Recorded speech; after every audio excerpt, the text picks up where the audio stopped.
చింతూరు ఏజెన్సీలో ఈరోజు కురిసిన భారీ వర్షాలకి పొంగి దొర్లుతున్న వాగులు వంకలు, రాకపోకలకు అంతరాయం, మళ్ళీ మొదలైన వరద కష్టాలు, తీవ్ర ఇబ్బంది పడుతున్న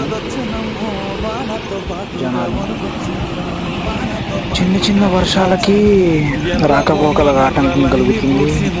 అన్నం ప్రజలు ఇట్లా కష్టాలు భూముల నెర్రాలన్నీ పూడ్చినది, రేగాడి నేలను మగాని చేసింది, తవ్వగడ్డలలో కవ్వాతు చేసింది,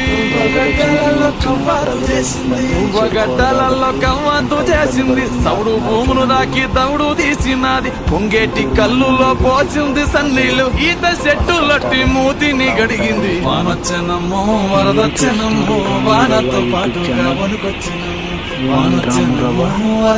నా యూట్యూబ్ ఛానల్ సబ్స్క్రైబ్ చేసి, లైక్ చేసి, షేర్ చేయండి. ఇలాంటి మరిన్ని వీడియోస్ కోసం నా ఛానల్ సబ్స్క్రైబ్ చేసుకోండి. Thank you watching.